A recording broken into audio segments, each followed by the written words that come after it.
पंचायती राज संस्थाओं के अधिकार बढ़ाने को लेकर सीएम खट्टर ने की बैठक। प्रशासनिक सचिवों के साथ ग्रामीण क्षेत्रों से जुड़ी योजनाओं और समस्याओं पर की समीक्षा।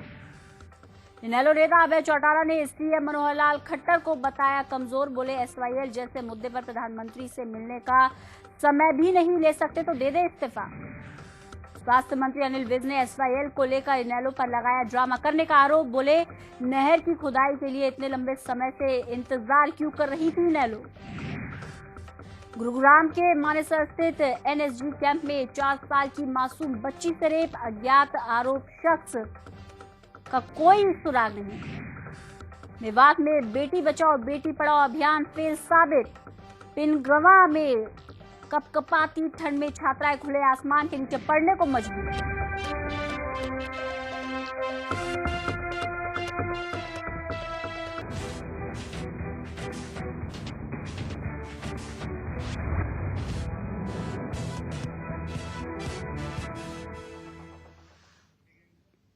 नमस्कार, स्वागत है आप सभी का हरियाणा स्पेशल में। आपके साथ मैं हूं रंजना शर्मा। पंचायती राज संस्थाओं का अधिकार क्षेत्र बढ़ाने के मकसद से मुख्यमंत्री मनोहर लाल खट्टर ने विभिन्न विभागों के प्रशासनिक सचिवों के साथ बैठक की।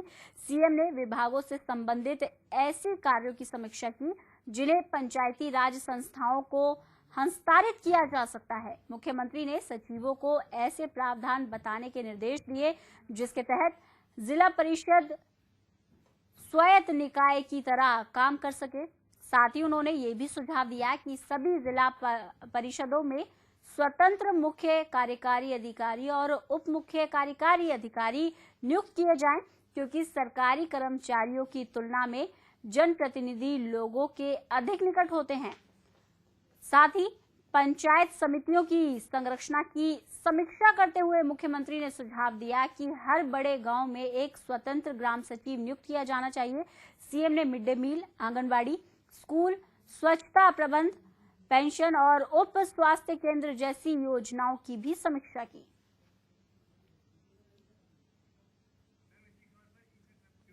वहीं एसवाईएल मामले को लेकर अभय चौटाला ने एक कार्यक्रम में जाकर भारतीय जनता पार्टी पर जमकर निशाना साधा। चौटाला ने मुख्यमंत्री पर हमला बोलते हुए मुख्यमंत्री को कमजोर बताया। उन्होंने कहा कि वो पीएम से हरियाणा के पानी के लिए समय भी नहीं ले सकते।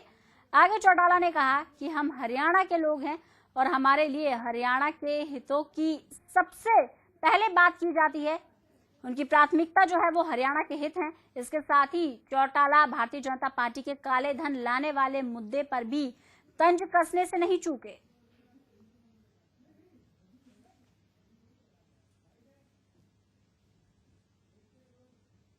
ज्यादा मिले किसान कहीं ना कहीं मालूम होती है, इसके लिए स्वामीनाथन की रिपोर्ट लागू करें। नौजवान जो थे इसे कह दिया था कि 2 करोड़ बच्चों को हर साल नौकरी देंगे और जो गरीब आदमी उसको कहा कि काला धन लेकर के आएंगे।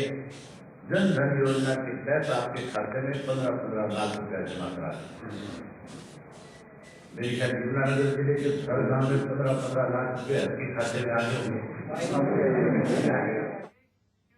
वहीं स्वास्थ्य मंत्री अनिल विज ने इनेलो पर एसवाईएल के मुद्दे को लेकर राजनीतिक ड्रामा करने का आरोप लगाया। अनिल विज ने कहा कि प्रदेश में इनेलो की सरकार भी रही और पंजाब के मुख्यमंत्री प्रकाश सिंह बादल चौटाला के पगड़ी भाई भी हैं, तो नहर खोदने का ऐलान करने के लिए चौटाला परिवार इतने साल से इंतजार क्यों कर रहा है।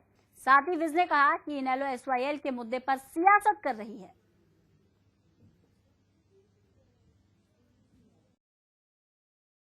पहले क्यों नहीं खोद ली? इनकी सरकार रही, पंजाब में प्रकाश सिंह बादल इनके पगड़ी बट पर आ रहे तो खोद लेते हैं। इतने साल क्यों इंतजार करते रहे? और अगर इन्होंने खोदनी थी तो फिर सुप्रीम कोर्ट में जाने की आवश्यकता क्या थी? ये खोद लेते हैं। ये तो खाली एक राजनीतिक ड्रामा रचना चाह रहे हैं, उसके सिवाय इनका। वहीं इंडियन नेशनल लोकदल के छात्र संगठन इनसो के अध्यक्ष दिग्विजय चौटाला ने भारतीय जनता पार्टी की सरकार पर हमला बोलते हुए कहा कि सरकार के पास कोई अनुभव नहीं है और अफसरशाही लोकतंत्र पर हावी हो गई है। पिहोवा में इनसो के युवा चेतना यात्रा चौटाला ने कॉलेज के छात्र और छात्राओं को संबोधित किया। दिग्विजय चौटाला ने कहा कि 2019 चुनाव में इंसो के युवा चुनाव लड़ेंगे और अगली सरकार युवाओं की सरकार बनेगी। कैथल के विधायक रणदीप सुरजेवाला पर कटाक्ष करते हुए चौटाला ने कहा कि कैथल में उनके खिलाफ प्रदर्शन किया जाएगा। एसवाईएल मुद्दे पर चौटाला ने कहा कि अब उनकी पार्टी युवाओं के बल पर इस नहर की खुदाई करेगी।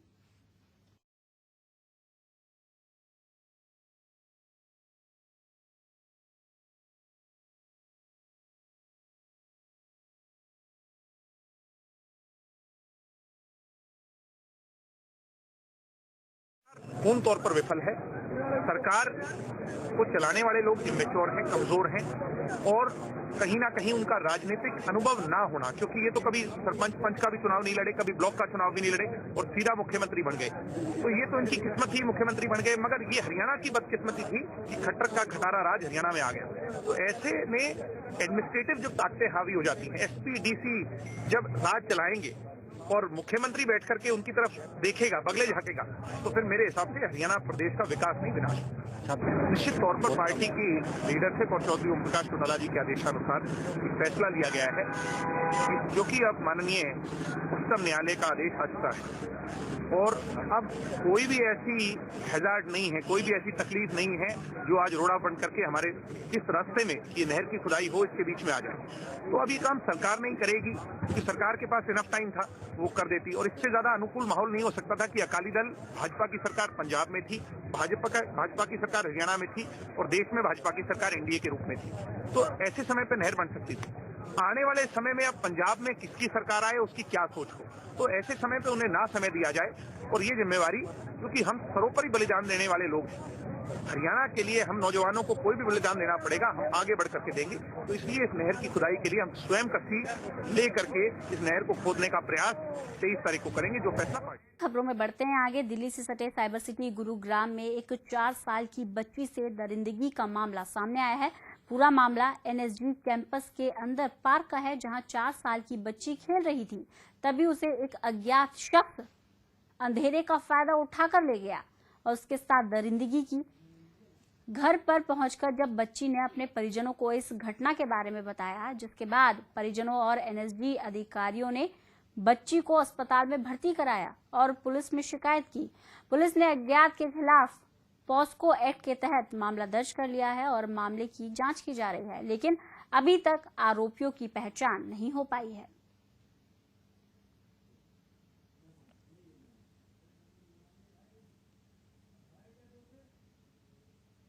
हमें सूचना मिली थी कि एनएसजी कैंपस में जो है एक व्यक्ति, इसकी बच्ची छोटी 4 साल की थी, उसके साथ कोई ऐसी घटना घटी है और हमने उसके संबंध में एक केस रजिस्टर कर दिया है और इन्वेस्टिगेशन जो है स्टार्ट कर दी है।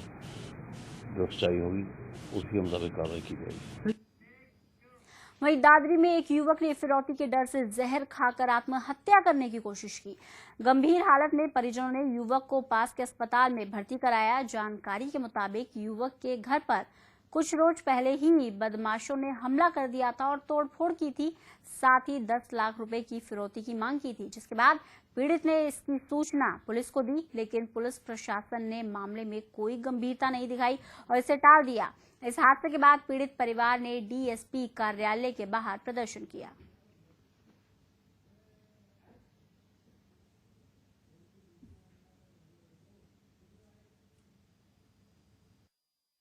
दस लाख रुपए फिरौती मांगी। वो बोला मेरे पास पैसा नहीं है, तुम गोली मारोगे तो मेरे को दर्द होगा, 100 बात होंगी, मैं खुद ही मर जाऊंगा।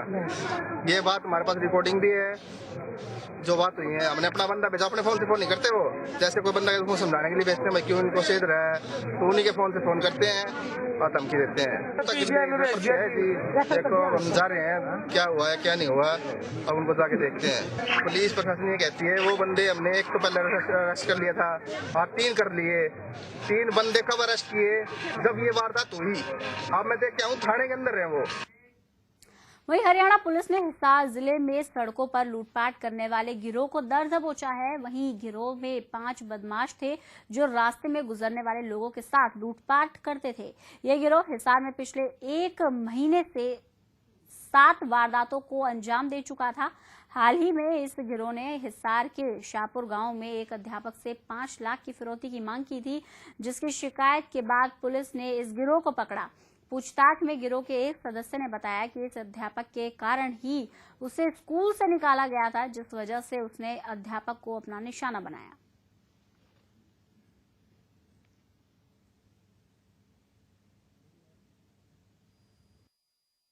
पाँच लाख की फिरौती मांगी थी। उसकी कंप्लेंट दर्ज की गई थी। उसकी इन्वेस्टिगेशन के तहत ही हमने एक पूरे के पूरे गिरोह को पकड़ा है, जिनके खिलाफ एक मुकदमा दर्ज किया गया है सदर थाना हिसार में। 57 नंबर FIR है 399 402 में, क्योंकि ये कई लड़के थे जो इस क्राइम में इन्वॉल्व थे और इन्होंने कई घटनाओं को कई वारदातों को अंजाम दिया था। वहीं हरियाणा के मेवात में बेटी बचाओ बेटी पढ़ाओ योजना की पोल खोलता मामला सामने आया है। मेवात के पिनगवा शहर के सरकारी स्कूल में लड़कियां खुले आसमान के नीचे पढ़ने को मजबूर हैं। स्कूल में बड़ी संख्या में दूसरे गांव से भी लड़कियां पढ़ने आती हैं। आलम यह है कि स्कूल में ना तो छत है और ना ही पढ़ाने के लिए शिक्षक। स्कूल के प्रिंसिपल नानक चंद का कहना है कि सुविधाओं की कमी के कारण ही लड़कियों को काफी दिक्कतों का सामना करना पड़ रहा है, जिसकी शिकायत वो शिक्षा विभाग से भी कर चुके हैं।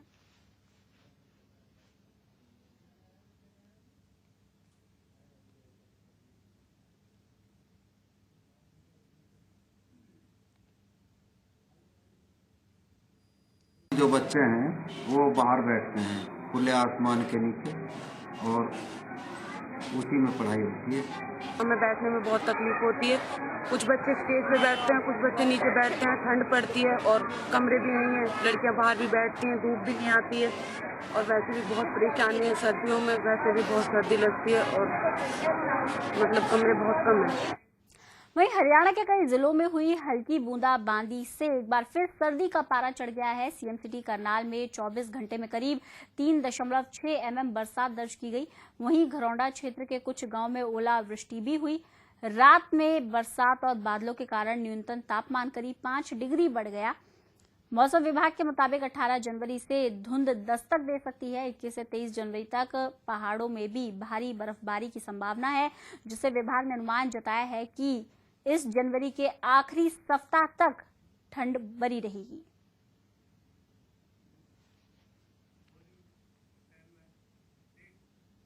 हरियाणा स्पेशल में मेरे साथ फिलहाल इतना ही। दीजिए इजाजत, लेकिन तमाम बड़ी खबरों के लिए आप देखते रहिए ओके इंडिया। नमस्कार।